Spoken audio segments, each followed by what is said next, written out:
বিসমিল্লাহির রহমানির রহিম। সকল প্রশংসা আল্লাহর, সকল ক্ষমতার মালিক আল্লাহ মহান। আসসালামু আলাইকুম আমার প্রাণ প্রিয় সকল আপনজন, কেমন আছেন? আমি আপনাদেরই কান্তা আপা আবারও চলে আসলাম। আমার ভিডিওটা যারা দেখবেন অবশ্যই মাশাআল্লাহ আলহামদুলিল্লাহ বলে ছড়িয়ে দিবেন। আমি চাই এই সেবাটা সবার মাঝে সুন্দরভাবে প্যারাসানি মুক্ত হয়ে পৌঁছে যাক।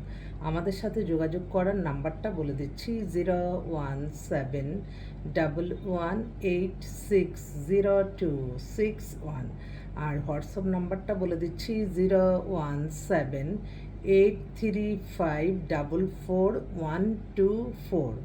আলহামদুলিল্লাহ আলহামদুলিল্লাহ আলহামদুলিল্লাহ, আল্লাহ নামে কাজ শুরু করলাম। আল্লাহর ঘরে আমার সালামত পৌঁছে দিলাম। আমার প্রিয় নবীজির রওজা মুবারকে সালামত পৌঁছে দিলাম। আজমির শরীফে সালামত পৌঁছে দিলাম। শাহজালাল শাহপরানের সালামত পৌঁছে দিলাম। আমার সকল পাত্রপাত্রী আপনজন যারা, সবাই তো আল্লাহর সৃষ্টি মানুষ। যারা যে আশায় আল্লাহ আসতেছে, তাদেরকে কোনো না কোনো ওসিলার মাধ্যমে আপনি বিয়েটা সম্পন্ন করে দেন। তাদের মনের আশাটা আল্লাহ পূরণ করে দেন, এই দোয়া সকলের কাছে যাচ্ছি।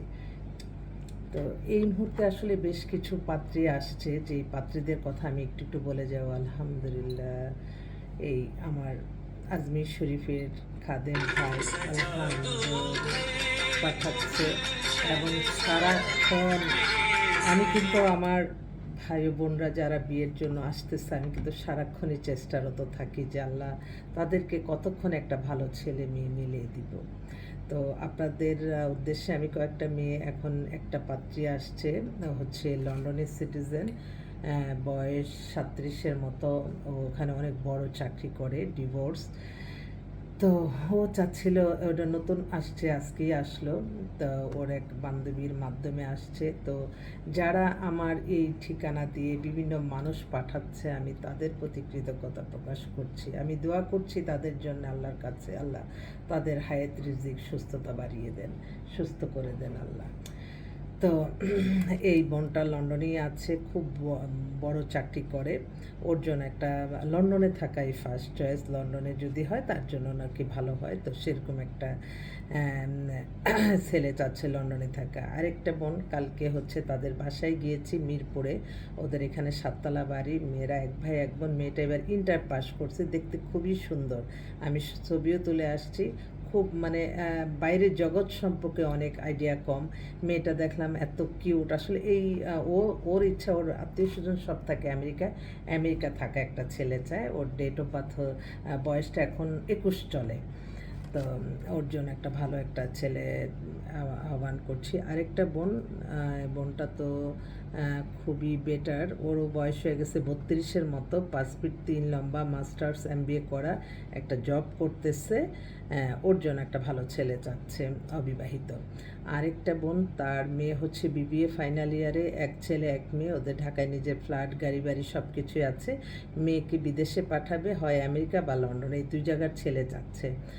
আর একটা বোন, ওনার মেয়েও, ওনাদের বেলি রোডে অনেক বিশাল বাড়ি গাড়ি সব কিছু আছে। মেয়েটা মানে BBA কমপ্লিট করছে, MBA করবে, এই টাইপের। কিন্তু অনেক মেয়ে আসতেছে আমাদের কাছে, যে যারা যেই পাত্ররা বিদেশে আছেন তারা তো সবসময় দেশে থাকা মেয়ে খুঁজছেন। তো আমার মনে হয় ওই পাত্রগুলি যদি আমাদের এখানে আসে, আমি তো বলি যে যারা আমাদের কাছে আসছে তাদের আলহামদুলিল্লাহ আলহামদুলিল্লাহ কোনো না কোনো উসিলায় হয়তো তাদের সমস্যার সমাধান হচ্ছে। তা না হলে তারা অনেক বড় অভিজ্ঞতা নিয়ে নেক্সটে কাজ করতে যেয়ে তারা দেখবেন ভালোই ভালোই আছে। কারণ অনেক আনাড়ি মানুষ এই সমাজে আছে। আমরা মনে করি যে আমরা বুঝি, সব জানি না। অনেক মানুষ আছে না জানা অনেক কিছু। যেমন এই সামাজিক যোগাযোগের মাধ্যমে অনেক মিথ্যা ভুয়া মিথ্যা কাল্পনিক গল্প বানিয়ে অনেকে ছাড়ে, ওইটা কিন্তু আমরা বুঝি যে এটা হয়তো আমরা সবসময় ব্যবহার করি। অনেকে এই গল্পগুলি আবার আমাদের কাছে এসে বলে যে এরকম দেখেন, এরকম এই সেরকম। তো এই যে মানুষ কিন্তু অনেক না জানতা মানুষও থাকে, তাই তাদেরকে বলছি আর কি। তো অনেক কিছু বোঝারও ব্যাপার আছে। আরেকটা বোন, ও হচ্ছে ওর বয়স হয়ে গেছে 36-এর মতো, নামমাত্র একটা ডিভোর্স। ডিভোর্স। তো তাদের নিজস্ব ফার্মাসিউটিক্যাল আছে, ভালো প্রতিষ্ঠিত পরিবার, হিজাব পরে খুবই সুন্দরী মেয়ে। ওর জন্য একটা খুব ভালো ছেলে যাচ্ছে, দেশে হোক বিদেশে হোক, যেটা অ্যাভারেজে মিলে। তারপর আরেকটা বোন, তার মেয়ে হচ্ছে আমেরিকার সিটিজেন, মেয়ে date of birth 95, O level করা, মিশিগানের থাকে, খুব ভালো ফ্যামিলি। তো ওর জন্য একটা ভালো একটা ছেলে চাচ্ছে, আলহামদুলিল্লাহ, যদি আল্লাহ দেয় একটা আমেরিকা থাকা ছেলে, ফার্স্ট চয়েস। আরেকটা বোন বিধবা, ও সকালে উঠে ফোন করছে, আপু তুমি আমার জন্য দ্রুত গতিতে একটা পাত্র মিলিয়ে দাও, আমি আর একা থাকতে পারছি না। আচ্ছা ঠিক আছে বোন, তোমার জন্য আমি দেখছি। আরেকটা বোন, সে তার বাচ্চা একটা ছোট মেয়ে আছে, ওকে নিয়ে এসে বলল, ও থাকে রাজশাহীতে, ঢাকায় আসছে, আমার সাথে এসে দেখা করলো, ও মাস্টার্স করা একটা চাকরিও করতেছে, তো ওর জন্য একটা ভালো ছেলে চাচ্ছে। আর একটা বোন, ও হচ্ছে ডাক্তার, ওরও বয়স 36-এর মতো, ও চাচ্ছিল একটা বিদেশি ছেলে, বাইরে থাকা ছেলে, নামমাত্র একটা ডিভোর্স আছে। তো আরেকটা বোন ধানমন্ডিতে বাসা, মেয়ে বিবিএ কমপ্লিট, এত সুন্দর মেয়ে ও, তো উনি চাচ্ছে একটা দেশে থাকা শিল্পপতি পরিবারে, এই মেয়েটার নামমাত্র একটা ডিভোর্স আছে। এছাড়াও কিন্তু আমাদের কাছে আরও পাত্রী নতুন, আলহামদুলিল্লাহ, আপনার মাধ্যমে আমাদের একটা ফাইনাল হয়েছে এখন আমার বোনের জন্য, আলহামদুলিল্লাহ। বোনের বায়োডাটা পাঠাইছে, ওর বয়সটা হয়েছে 26, অবিবাহিত, মাস্টার্স করা, ওদের বাসা নারায়ণগঞ্জে, 5 ফিট 3 লম্বা, ওরা সরকারি চাকরিজীবী বা যে কোনো ভালো ফ্যামিলির একটা ছেলে চাচ্ছে, অবিবাহিত, কারণ মেয়ে অবিবাহিত, মেয়ে খুবই সুন্দর। আচ্ছা, আরেকটা বোন বিসিএস, বিসিএস ফরেন ক্যাডারে আছে, ওর বয়সটা হচ্ছে 36-এর মতো, অবিবাহিত মেয়ে, এত সুন্দর, বুঝে নিতে, ফরেন ক্যাডারে আছে। তো ওই বিয়েটা বাছাবাছি করতে করতে একটু সময় হয়ে গেছে, এখন বলছে যদি প্রাইভেট জবও করে, যারা একটা চাকরিজীবী মেয়ে চান। আসলে আমি বুঝি না, আমার পাত্র ভাইরা একদম, তাদের ভিতরে কোনো লোভ কাজ করে না, এটাই আমার মানে, আমি তাদেরকে আমি অ্যাপ্রিসিয়েট করি যে তারা কখনো বলে না যে এই ডিগ্রিদারি হইতে। তবে হ্যাঁ, এরকম বলে যারা একটু নিজেরা অসচ্ছল, চলতে পারতেছে না, তখন বলে যে আপা এমন কোনো পাত্রী কি আছে তাকে ঘর জামায় রাখবে, হাজারে একটা দুইটা পাই, সেগুলো আবার হয়ে যায়। তো আমার ভাইরা কিন্তু যারা প্রতিষ্ঠিত, তারা কখনো এত ডিগ্রিদারি মেয়েও চায় না, এত মানে লেখাপড়া মেয়েও চায় না, মানে তাদের প্রথম স্টেজে সুন্দর মেয়ে পছন্দ হতে হবে, তারপরে। কিন্তু আমি আমার জায়গা থেকে আমার ভাইদের আমি বলতে চাই, আপনারা কিন্তু একটা চাকরিজীবী মেয়ে অনেক আছে বেটার, আপনার পরিবারে কিন্তু অনেক অবদান রাখে একটা মানুষের, একা অনেক সময় হিমশিম খেয়ে যায়, সেক্ষেত্রে কিন্তু আপনারা একটু যদি হয়তো জব করেন, পাশাপাশি আরেকটা জব হোল্ডার মেনে দুজনে মিলেই সংসারটা শান্তিপূর্ণভাবে সুন্দরভাবে পরিচালনা করা যায়, এটা জাস্ট আমি বললাম আর কি। আরেকটা বোন, ও হচ্ছে ইউনিভার্সিটির টিচার, মানে বয়সও 25, নাম বিয়ে আক্ত ভেঙে গেছে, সাথে সাথে মেয়েটা ইউনিভার্সিটি লেকচারার, ও হচ্ছে ইঞ্জিনিয়ার। এই ইঞ্জিনিয়ার মেয়ে বেশ কয়েকটা আছে, নামমাত্র ডিভোর্স 24 থেকে 25-এর মধ্যে। তো আমার ভাইদের যদি একটু নলেজে লাগে, আপনারা যোগাযোগ করবেন। আর চট্টগ্রামের বেশ কিছু পাত্রী আসছে, একটা মেয়ে আসছে মাস্টার্স করা, খুব ভালো ফ্যামিলি, ওর ডেট অফ বার্থ হচ্ছে 92, হাইট 5 ফিট 4, ওরা চট্টগ্রাম থাকা মেয়ে ছেলে চাচ্ছে, চট্টগ্রামে আছে এরকম, ওরা ওখানেই থাকবে। যাক, এটা বললাম। আরেকটা বোন, তার কানাডায় সিটিজেন, মেয়েটা এত সুন্দর মার্জিত, মেয়েটা হচ্ছে বিবিএ এমবিএ করে ওখানে অনেক বড় চাকরি করে, নিজে বাড়িও কিনছে, আলহামদুলিল্লাহ। তো ওই কানাডায় থাকা ফার্স্ট চয়েস ছেলে। আর সেকেন্ড যদি দেশে থেকে যেতে চায়, ভালো উচ্চশিক্ষিত, তাহলেই তাদেরকে বলছে যোগাযোগ করায় দিতে। তো আমি একটু একটু বলে যাচ্ছি, যাতে আরেকটা মেয়ে পেয়েছি ডাক্তার, ওরা খুব খানদানি ফ্যামিলি, বাবা শিল্পপতি, মেয়ের নামে বাংলো, অনেক কিছু আছে, ওদের বাসা হচ্ছে গাজীপুর। মেয়েটা ডাক্তার, দেখতে অপূর্ব সুন্দর, এক ভাই এক বোন, মানে সব দিক দিয়ে। তো ওর জন্য একটা ভালো ছেলে চাচ্ছে, ব্যবসায়ী, মানে একটু সুন্দর। আর কিছু মডেল তারা বিয়ে করবে, আমাদের কাছে বায়োডাটা ছবি দিচ্ছে, অবিবাহিত আছে বা ডিভোর্স, একটা সে নায়িকা আছে, সে ডিভোর্স, সে একটা ছেলে নিয়ে লন্ডনে আছে, এখন দেশে আসছে, এখন সে হয় লন্ডনে, তা না হলে যে কোনো কান্ট্রিতে, সে তার ছেলেকে লন্ডনে সেটেল করে দিছে, এখন সে যেখানে হয় সমস্যা নেই, মাস্টার্স করা, ঢাকা ইউনিভার্সিটি, নায়িকা, একটু স্বাস্থ্য টাস্থ্য ভালো। তো ও এখন অভিনয় করে না অবশ্য, তো বিজনেস করে। তো ওর জন্য একটা ছেলে চাচ্ছে ভালো। তো এইভাবে আরেকটা বোন, সে অবিবাহিত, 35-এর মতো বয়স, মাস্টার্স করা, এবং এমবিএ করছে, ও বিজনেস করে। ও বলছে যে আপু, বয়স কোনো ফ্যাক্ট না, আপনি 80 বছর বয়স হলে আমি করব, কিন্তু আমাকে একটু প্রতিষ্ঠিত করে দিতে হবে। মেয়ে কিন্তু অনেক সুন্দর। আমি বললাম তোমার এই চিন্তা কেন, তুমি এত যে আমি 80 পর্যন্ত মেনে নিব, কিন্তু আমার একটু ফ্যামিলিটাকে একটু টেক কেয়ার করবে বা আমাকে কিছুটা সাপোর্ট করবে। আসে মানুষের অনেক, আমরা তো আসলে মানুষের অনেক অনেক সমস্যাগ্রস্ত মানুষ আছে, হয়তো আমরা দেখি না। তো সেই তাদের কথা। আরেকটা বোন সরকারি চাকরি করে, সচিব পদে, ওনার হাজব্যান্ড মারা গেছে। এখন সে বলতেছে যে আপা আমার সমপর্যায়ে একটা পাত্র দেন। তো আমি আচ্ছা ঠিক আছে। আরেকজন আছে ম্যাজিস্ট্রেট, সেও লন্ডনে চলে যাবে এই 26 তারিখে। এখন বলছে যে আমাকে একটা ভালো ছেলে দেন, আমি 2 বছর ওখানে একটা ট্রেনিং আছে, করে চলে আসব। তো এরকম একটা ভালো উপযুক্ত ছেলে দেন, যে কিনা আমার সাথে লন্ডনেও যেতে পারবে, কিন্তু অবশ্যই উচ্চ শিক্ষিত হতে হবে, কারণ একটা ম্যাজিস্ট্রেট বলতেই হবে। আরেকটা বোন একটু একটু দেখে দেখেই বলছে। আরেকটা বোন গতকালই আসলো আমাদের কাছে, ওরা ছিল আপনার এমবিএ করা, ওরও বয়স হয়ে গেছে 37, 5 ফিট 6 লম্বা, খুব সুন্দর মেয়ে, ফর্সা, একটু স্বাস্থ্য টাস্থ্য ভালো, ওর নামে নিজের ফ্ল্যাটও আছে। ওর জন্য একটা ভালো ছেলে চাচ্ছে, বয়সটা হয়ে গেছে, এতদিন খেয়াল করে নাই। তো আমি একটু আমার চিন্তাধারা থেকে আমি বলছি যে আমার অনেক বোনরা আছে যারা 45-50-এর মধ্যে বোনরা, তারা এসে বলে যে বয়স যেহেতু হয়েছে অতএব সেরকমই পাত্র দরকার, কিন্তু এটা সবসময় মনে রাখতে হবে, আমার বয়সটা বাড়া কিন্তু এটাও একটা অযোগ্যতা। বয়স বাড়লেই আমি বিসিএস হয়েছি, আমি আরেক বিসিএস পাবো, এই চিন্তা কিন্তু করা যাবে না। এটা ছেলেরা পারে, ছেলেরা যত 70 হোক, আমি একজন নারী, আমি নারী থেকে আমি মনের অভিব্যক্তি প্রকাশ করতেছি, ছেলেরা পারে, কিন্তু মেয়েরা, আপনার শিল্পপতি, আপনার বয়স 45-50 হয়ে গেছে, আরেক শিল্পপতি কখনো এটা করতে চায় না, তারা ইয়াং মেয়ে পায়। তো এই জিনিসটা আমার বোনদের একটু বলে দিলাম, মাইন্ড করবো না প্লিজ।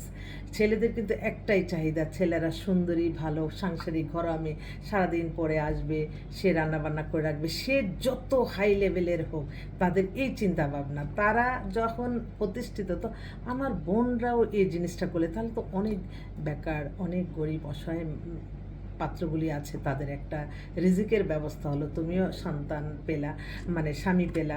তো এই ছোট ছোট মানে অভিজ্ঞতা থেকে একটু একটু বলছি, যা কিছু মনে করবেন না কেউ কখনো। অনেক অনেক ভালো ভালো ফ্যামিলির মেয়ে আছে, যেই মেয়েগুলি হয়তো আপনারা খুঁজছেন, হয়তো হাতের কাছে পাচ্ছেন না। তো আমাদের কাছে আসলে ইনশাল্লাহ, আমি আমার এই চেয়ারে বসে আমি আমার মেধা, সততা, পরিশ্রম দিয়ে আপনাদের জন্য কাজ করি। একার পক্ষে তো মানুষের কল্যাণে কাজ করা সম্ভব না। অর্থশূন্য মানুষের কল্যাণে আসতে পারে না, এবং ক্ষমতা ছাড়াও মানুষ কল্যাণ করতে পারে না। তবে ক্ষমতাটা থাকতে হবে অবশ্যই সততার সহিত। আপনি ক্ষমতা পেয়েই মানুষের ক্ষতি করলেন, আপনি প্রতিশোধের নেশা নেমে পড়লেন, এগুলি থেকে আমাদের বেরিয়ে আসতে হবে।